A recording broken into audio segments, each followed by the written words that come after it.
Okay, back to the dinam of Kriyas HaTorah, of Torah reading. So we learned like this. We didn't learn yet. Once they begin reading the Torah, nobody's allowed to talk, even Divrei Torah. During the actual Kriyas HaTorah, everybody has to be silent, follow the Torah reading. They're not even allowed to talk Torah between themselves. Not only that, even between Gavra, Lagavra means even between Aliyahs. When they make the Mishaberach, it's also forbidden to talk. Even words of Torah. It's just forbidden to talk because it's disrespectful to the Sefer Torah. Not only that, you're not allowed to leave the shul during Torah reading because, again, it's a sign of disrespect. I don't care about the Torah, I'm just going to walk out. But if the Torah is covered and you need to leave for an important reason, not in a regular bait, like not for a Kiddush club, but for a very important reason, so then you're allowed to go. Now, if there's a kohen in the base in the shul, so then you have to call a kohen first, because it says v'kedash t'meisa, you have to sanctify him. Now, it's interesting. The Mishnah says that a Talmud Chacham, even if he's a mamzer, is before a kohen gadol who's in Am Haaretz. As the Mishnah says, Talmud Chacham mamzer kedem l'kedem gadol Am Haaretz. So therefore, but in practical halacha, so we don't do that today. In other words, technically, if there's a big scholar in the room and there's an illiterate kohen in the room, you don't give the kohen the aliyah. That's what the Mishnah says. You don't give the kohen the first aliyah, you give it to the scholar. But as halacha evolved and Poskim wrote, we don't do that today for a lot of reasons. First of all, you're going to start measuring who's great, who's not great. Like this, kohen comes first. As long as he's a kosher kohen, meaning he's not doing avedas that apply specifically to a kohen. Can you send them out, Rabbi? What? If what? The kohen. 1 minute, we're getting that in a second. Now, there's an argument in halacha if a kohen wants to be meichel, if he could be meichel. We hold that he could be meichel, meaning he could give up his honor. Now, first we'll learn the din, then we'll discuss it. After a kohen, you call up a Levi. Because that's the order, kohen, Levi, Yisrael. What happens if there's no Levi in shul? So you can't call up a Yisrael as second. Why not? Because people know this guy's a Yisrael, then they'll say, then this guy's not a kohen. We'll start a whole questioning his kahuna, he's not a kohen. So therefore the halacha is that if there's no kohen, if there's no Levi in the shul, then you give the kohen, and then he's called up for the second aliyah, b'mkeim Levi.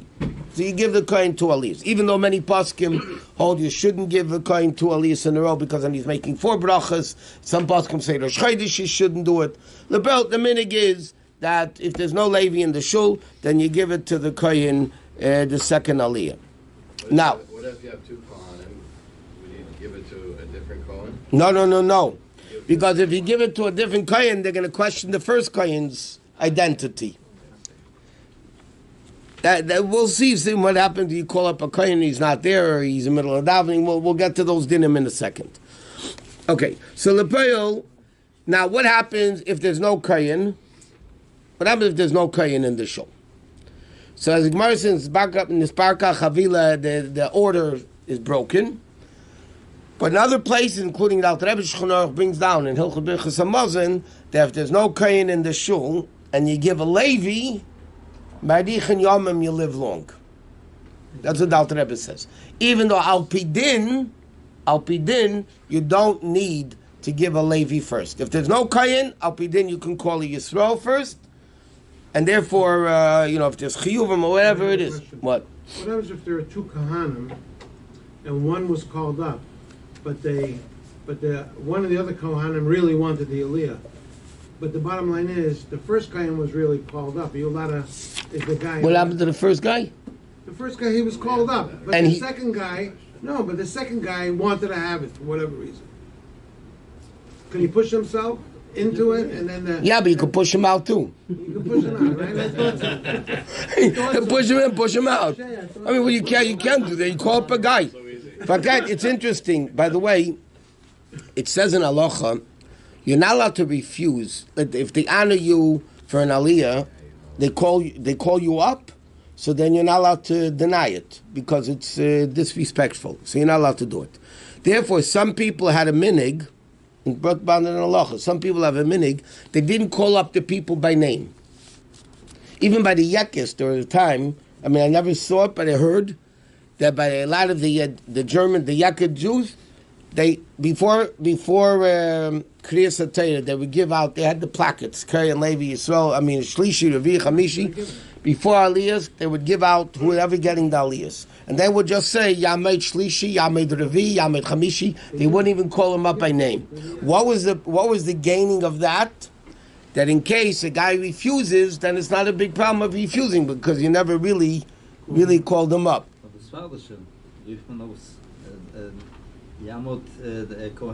Kohen Levi, yeah, this is by the Yaakov. A lot of people do it. They don't even call up names. Probably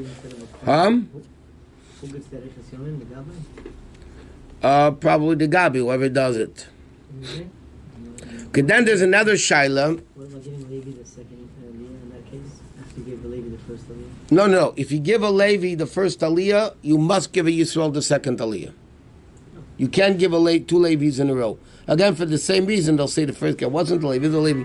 It all has to do with yichus, with lineage and crisis and that. Give the same Levi the second aliyah. No, you don't do that either. Because Nispaka Chaliv Echvila, there's no order anymore. So the Levi got to then go to Yisrael. The Levi is the same tribe as the Kohen.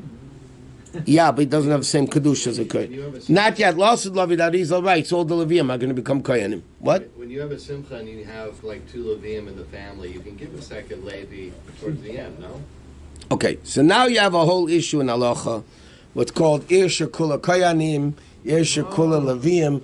This happens more often. There's a family, I get this every year. There's a family of Levium. They have a family Shabbaton. So they have all Levium. No brother-in-laws? Who's on first? I don't want to say names, you know there. And some of the brother-in-laws are Levium also. It's a very interesting thing. So in fact, it's a din Shulchan Aruch, Siman Ishur Kol HaKohanim Levium. There's an order how you do it. Let's say you have, it's too complicated to get into now. What happens if you need 8 aliyahs, yeah? So we have 3 of them, Yisraelim, and all the rest are Kohanim. So there's an order you give Kohen, then Levi, Yisrael, then another Kohen. There's a whole order of how it's supposed to be done. Now, what you're talking about is something else. Those people that add aliyahs, more than 7, which Chabad doesn't do, based on the Tzemach Tzedek. So then, the last aliyah, if it's over the 7 number, the last one is called Achrein, you can give a Kohen or a Levi. Abafter, you can give a Kohen or a Levi. 1 second, okay? So sometimes what they do, but in Chabad we don't have that because according to Tzemach Tzedek, you're not allowed to add aliyahs nowadays. So therefore we don't. So then, sometimes you can ask a Kohen to leave. What happens if you have 2 Yisraelim yard sites? On a Monday, Thursday morning even. You have 2 brothers, Yisraelim have a yard site, and they're in Shul. Now you can't give them both. Because if you have a Kohen, then you have a Levi, then Yisrael. So what are you going to do? So many circles, they ask the Kohen to leave, and they leave. If they're decent, proper human beings, they'll walk out before Kriya. And right after the bracha, then they come back in. They have to actually walk all the way out. Poskim, there's a lot of poskim hold they have to mamish walk out. Some poskim say they don't have to. What? If they add on aliyahs, Yeah. if they add a lot of aliyahs, it's not tircha d'tzibura. You can ask Avram. There is tircha d'tzibura, which means bothering the community when you have too many aliyahs. Yes, then that's not why in Chabad we don't add aliyahs. The reason why we don't add aliyahs, even though the Mishnah in Megillah says that on Shabbos you are allowed to add aliyahs, the Mishnah says you can add aliyahs, and not Yom Tov, but Shabbos you're allowed to add aliyahs. You have to know also, even when you add aliyahs, like a lot of shuls do, you have to know where to stop, and you can't just stop wherever you want. You have to know proper place with 3 psukim and of an inyan. I mean, there's a lot of details when you're allowed to stop. The Tzemach Tzedek says a different word, not because of Tircha D'Tzibura. Tzemach Tzedek in the Tshuva writes that this din that the Mishnah says you can add aliyahs is in the olden times where there was no such thing as a Balkori. Every person was called up to the Aliyah, and they read their own Aliyah. Then the Mishnah says you can add as many Aliyahs as you want. But nowadays that you have a Balkori, and people are not actually reading their own Aliyah, so the Tzemach said proves in many places, then you can't add Aliyahs. Yeah. This happens all the time. Let's say you have one Kohen in the minyan and Hanukkah. And are you calling, is it disrespectful if one day you give the Kohen and the rest of the 8 days you ask the Kohen to walk out, so the rest of the minyan would be able to get Aliyah? If people want to do that, they do that. Is it disrespectful? Let me tell you, we used to go on 770, even though this is but it was done publicly. Okay? The Rebbe always got Shlishi. Or if it was Rosh Chodesh, he had the fourth Aliyah. Monday and Thursday, the Rebbe got every Shlishi, yeah? So what happens if there was somebody who had a yard site, the Bar Mitzvah, Ufruf, Chosin, whatever, there's the Chiv and Aliyah also. Okay? So what happened was the Kohanim they wouldn't call up Kohanim. They call Yisraelim or Levim, depending whatever it was. Now what's interesting, the guy that called up the Aliyahs Monday and Thursday was a Kohen himself. So he was standing there next to the Shulchan. And he didn't say Mechil's Kohen. He just called up the guy. That's the way it worked in 770. By the Rebbe's minyan, Monday and Thursday. And the Rebbe was standing there, and the Rebbe knew he was a Kohen. Rabbi, if there's a Kohen and a Levi, I mean, would it be proper to send the Kohen out and then the Levi? Like there's an order. You have. Yeah, but if you send out the Kohen, then you don't have to give the Levi the first Aliyah. Yeah, but isn't there like an order of a blessing, in other words? No. According to Chabad, can you read if it's a big simcha and there's a lot of people who need aliyahs? Can you read the parsha twice instead of? That's what we do, like before Yud Shvat or Gimel Tammuz, when everybody wants to get aliyahs. So the Rebbe writes, you make different Torah readings, rather than adding aliyahs. Is there also something where you're not supposed to give 3 consecutive Torah readings to a Kohen or a Levi or something along those lines? No. What you don't do in halacha is, you're not allowed to give 2 brothers, one after another. You're not allowed to give a father and a son, one after another. You're not allowed to give a paternal grandfather and grandson. Means if it's a grandfather's son, grandson, you don't give a grandson and a grandfather one after another. If it's a mother, in other words, grandfather, daughter, then halachically you could. But you don't give paternal grandchildren, grandparents in a row. You don't give 2 brothers in a row. 2 brothers-in-law in a row, you are allowed to. It's because of Ayin Hara, and even people say it says in Allah they don't care about it. You're still not allowed to do it. The only one second. It's interesting. I'm just coming to that. Now, the only time you're allowed to give a father and a son one after another, if it's 2 Sefer Teiros. Like for instance, if you take out the Shabbos Rosh Chodesh, let's say, so you have 2 Sefer Teiros, so then you can give the father or the son Shvi. And the other one you can give mafta because it's 2 separate Sefer Teiros. Now, how about Hag ben Glila? It's interesting, the father and the son together. So Poskim write like this: if the minig is to call up the Hag ben Glila, like Shabbos we do it here, we call up Yamei the Lagbos, then you cannot give a father and a son Hag ben Glila of the same Sefer Teiros together. If you don't call them up, it says in halacha. No, you just, go Hagba, go Glila. So then it says in halacha you could give Hag ben Glila to a father and a son because you're not calling them up. When you call them up, then you're not allowed to call up a father and a son together. What?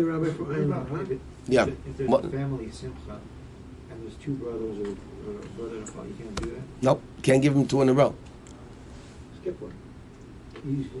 Yeah, you have to skip it, but, Isn't there Not by an Allah. What? Chosin Teir shouldn't get Chosin Gracious? Why? No, Andere Sefer Teiros, zeg je. it's a different Sefer Torah. Reb Nosson Adler was a Kohen, used to go Kohen after every week, in one Sefer Torah.